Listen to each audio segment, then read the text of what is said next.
My shaking hands lost their grip on the phone, and it crashed to the hard marble floor of my Milan apartment. The doctor's words echoed powerfully in my ears, a relentless pounding sound like a jackhammer. Multiple shocks, Miss Benedetti. We need to start therapy immediately, me. My name is Chiara Benedetti. I'm 26 years old, and until that cursed Thursday in November I thought life was smiling on me. Nercas. I'm an architect at a prestigious studio in Brera, engaged to Marco for 3 years, and the owner of a small but elegant 2-room apartment in the Navigli area. I had it all, or so I thought. Period. The diagnosis came like a bolt from the blue. For weeks I had been experiencing strange symptoms, dizziness, tingling in my hands, a tiredness that I couldn't explain. Work-related stress, I kept telling myself, ignoring the signals my body was desperately sending me. The scent of coffee from the mocha pot on the stove mingled with the smell of rain filtering through the wide-open windows. Milan in November always has this melancholic flavor, but that day it seemed as if the city was crying with me.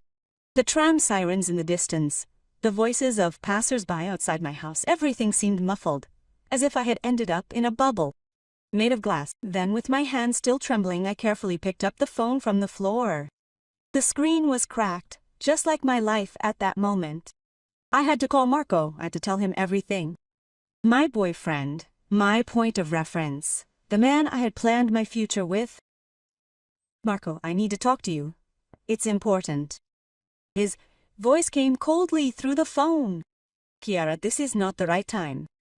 I just found out about the promotion in Germany. I'm leaving next week. Germany. But you never told me about it. Things change quickly in my field. Listen, I don't know how to tell you this, but I think this is the right time to take a break. The two of us, my world, came crashing down on me for the second time in one day. A break. Marco, I just got a terrible diagnosis. I need you now more than ever. The silence on the other end of the phone was sobering. Then, in a voice I didn't recognize, Chiara, I can't take care of someone who is sick. I have my career, my projects. I'm sorry, but you have to understand. He hung up in a blink of an eye without so much as giving me the opportunity to explain, to defend our position, or to convince him that together we could overcome anything that came our way. I let myself fall onto the brown leather sofa, a piece of furniture we had chosen together from IKEA, during those happy days when we envisioned a future full of sunshine and rainbows. Silently, tears started flowing down my cheeks as I gazed at the photos mounted on the wall. Marco and I at the beach last summer, at my cousin's wedding, when I was getting my master's degree. The next day came the third blow. The phone rang at 7 o'clock in the morning. It was the architect Rosie, my boss. Chiara, I need to talk to you urgently. Can you come to the office? His tone was different than usual, more formal, more detached. The architecture firm where I had worked for 4 years was located in a period building on Via Famiglia Brera, with those offices with high ceilings and windows that looked out onto the internal courtyards of Milan. How many mornings had I come in there with a smile, ready to take on new challenges, new projects, period. The architect Rossini was waiting for me in the meeting room. Behind him, hanging upon the wall, hung a collection of all the projects we'd collaborated on. These included the renovation of the Oft in the Isola district, the villa situated on the shores of Lake Como, and the residential complex built within Portanova. It represented my work, my passion, and the very core of my professional identity. Chiara, you know that I respect you very much as a professional. He began by avoiding my gaze. But I found out about your health situation. A client has heard rumors. What rumors? And which client? I am unable to reveal their identity, but the fact is our clients need absolute certainty. We really can't afford to have someone on the team who might not be consistently present. Anger began to well up in my stomach. Architect Rossini, my illness does not compromise my professional skills. I have always given everything to this firm. I know, Chiara, but you understand. It is a question of image, of reliability. I have already prepared your severance package. Are you fired? He left the firm with a cardboard box in his hands containing 4 years of my professional life photos, projects, the small cactus that I kept on my desk, a mug with the words, "World's Best Architect" written on it that he had given me. He had given me a gift. My sister for her birthday. Via Brera was crowded as always. Tourists were taking pictures of the art gallery windows. Milanese people were walking quickly towards their offices. The world kept turning while mine came to a complete standstill. Period. But the worst was yet to come. Period. That evening I decided to go to my parents' house. Casa Benedizi was located in a terraced house in Sesto San Giovanni on the northern outskirts of Milan. A house that I knew like the back of my hand, where I had grown up with my two brothers Alessandro and Matti, where I had studied, dreamed, and built my plans for the future. Put in my plans for the future. Dad Giuseppe was sitting in his brown leather armchair watching the news while Mom Elena was preparing dinner in the kitchen. The smell of ragu filled the house, the same scent that had accompanied me throughout my childhood. Mom, Dad, I have to tell you something important. I gathered them in the living room, my heart pounding. I began to tell them everything, the diagnosis, Marco who had left me, the dismissal. I searched their eyes for understanding, love, the warmth of a close-knit family, but instead, I found ice. But how did you get fired, V? Was Dad's first reaction. You ruined the reputation of the Benedetti family. Mom shook her head in disapproval. This girl has always been fragile. And then she goes around talking about her health problems, eh? What do our neighbors think of us? Fragile. My voice cracked. Mom, I have a serious illness. I lost my job and my boyfriend on the same day. I need your help. Alessandro, my older brother, 30 years old, a manager in a multinational company, chuckled sarcastically. Help. Chiara, 26 years old, 20.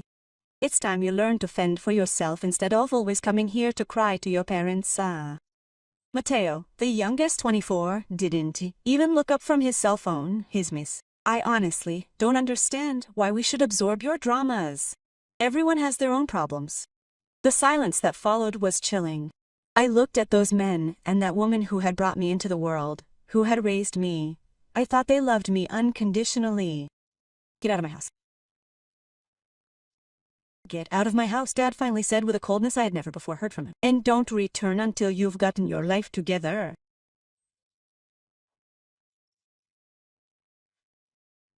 I left that house carrying the same heavy heart I'd felt when I'd left my architecture studio.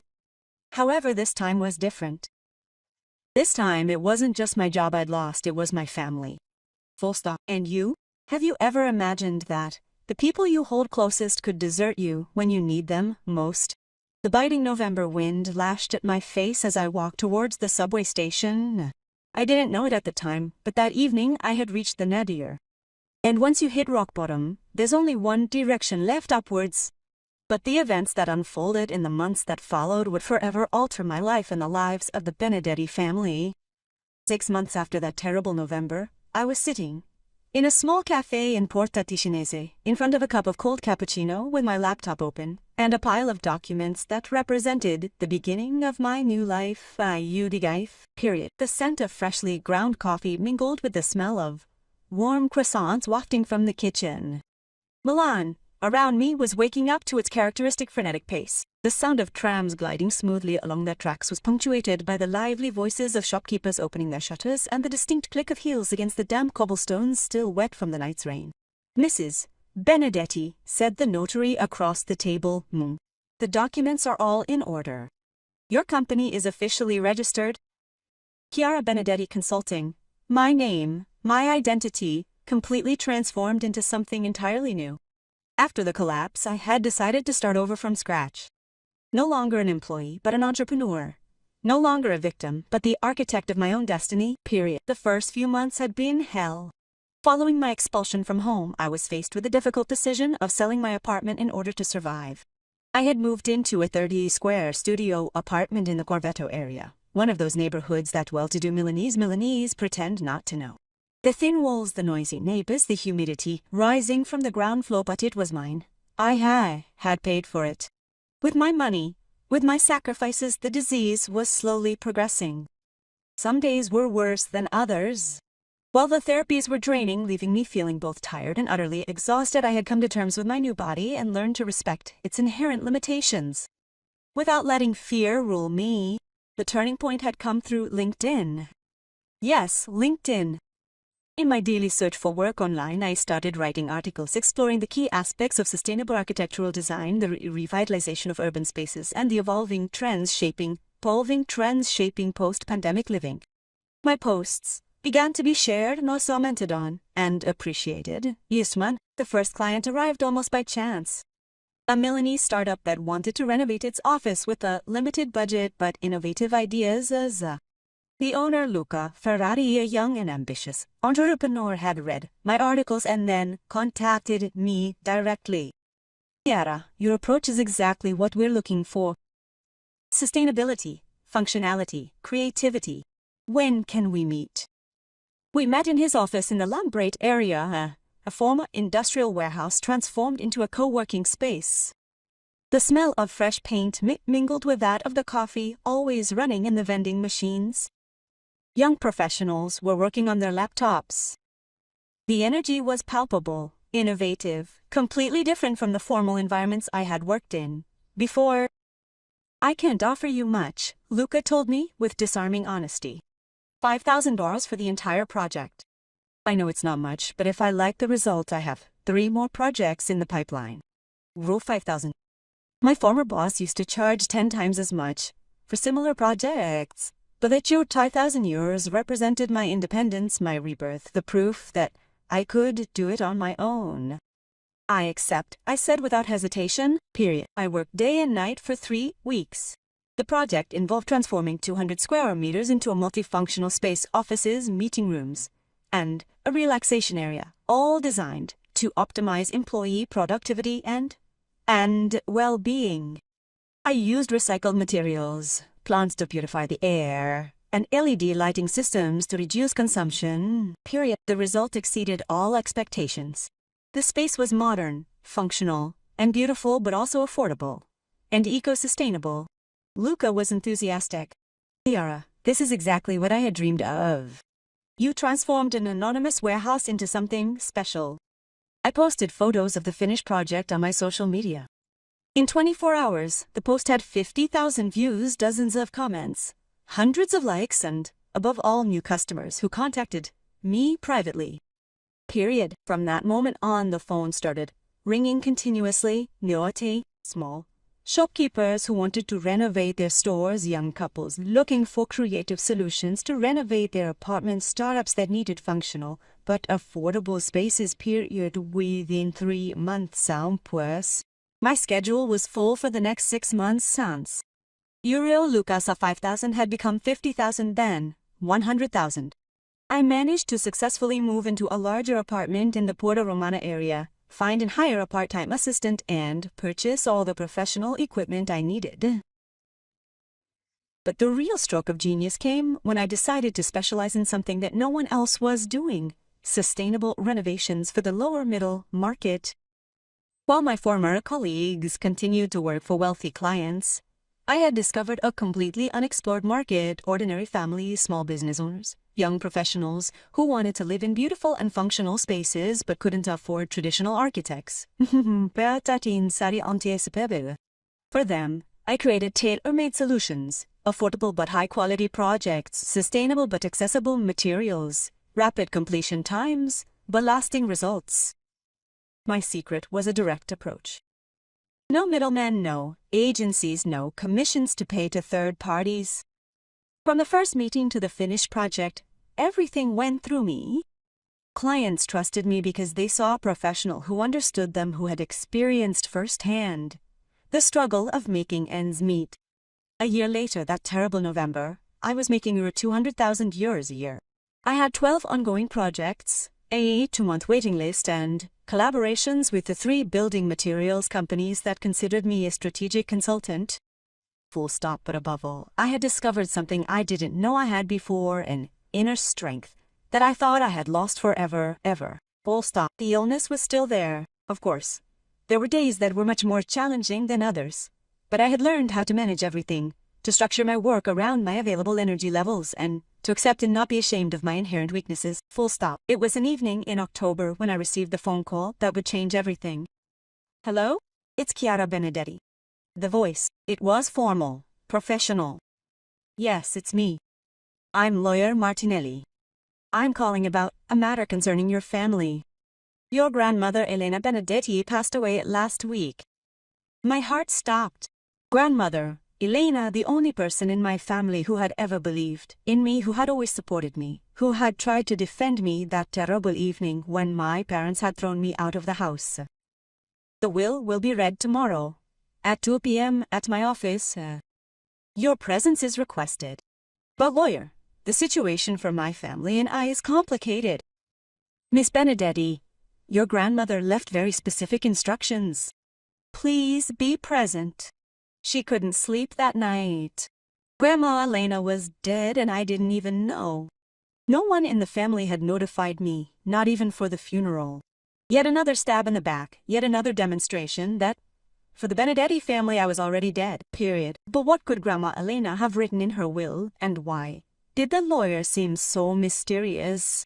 At that point, I couldn't anticipate the consequences of that phone call, but it would, unknown to me, trigger a chain of events enabling me to exact my revenge far more sweetly and devastatingly than I ever imagined possible.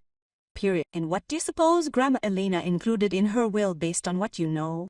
The situation is about to become very interesting because, sometimes, life presents you with the perfect opportunity to demonstrate to those who have hurt you that they have committed the biggest mistake of their lives. Elena Benedetti's estate worth 2.8 million euros will be left in full to his granddaughter Chiara Benedetti. Attorney Martinelli's words resounded forcefully within the office, echoing like thunder on a perfectly clear day. Arranged around the Mogano table, the Benedetti family showed a variety of reactions to me. Their expressions moved from shock to disbelief, culminating in sheer anger. The scent of the aged leather on the antique sofas combined perfectly with the smell of the coffee their secretary had just provided. As Milan's October traffic flowed on outside the window, indifferent to the turmoil within, my world was about to be irrevocably altered. This is impossible, my father Giuseppe roared, leaping to his feet. My mother would never have done such a thing, would she? Mr. Benedetti, the lawyer replied with a calm that belied the gravity of the situation. 6 months ago, your mother registered this will. She witnessed what she herself labeled the shameful behavior of the family. Dragaremli towards Chiara. The matter is, Mother Elena looked incredibly pale, but we are her children. It seems only natural that we should receive her inheritance. Alessandro and Matteo, my brothers, were staring at me with a hatred I had never seen before, especially Alessandro, who had already planned to use the money to expand his consulting business. There's more, the lawyer continued, pulling out a sealed envelope. The late grandmother of his daughter had written a personal letter for Chiara, a letter intended to be read aloud to the whole family. My hands were shaking as he opened the envelope. Grandma Elena's elegant handwriting filled 2 handwritten sheets in. My dearest Carfa, if you are reading this letter, it means that I am no longer here, and it also means that I can finally tell you what I have always thought. You are the only one in the Benedetti family who has ever had courage, dignity, and intelligence. In fact, I witnessed what they did to you. They abandoned you when you needed them the most. They judged you without understanding. They turned their backs on you at the darkest moment of your life. That's why I decided to leave everything to you, period. But it's not just about money, my dear. It's about justice. The safe deposit box you'll find at Banca Intesa, located on Via Monte Napoleone, contains all the documents necessary to prove that your father and brothers have always lived off of me, using my money to finance their failed investments, which I have always kept secret. Use this inheritance to be happy, but above all to show this family what it means to have character. Oscura, period. With all my love, Grandma Elena. The silence that followed the reading was deafening. You could hear the ticking of the grandfather clock in the corner of the study, the traffic on Via Breakoff filtering through the windows, my father's labored breathing, as he realized the significance of Grandma Elena's words. What documents? Mom asked in a weak voice. Period. I didn't answer right away. I was still absorbing the reality of what had just happened. 2.8 million euros.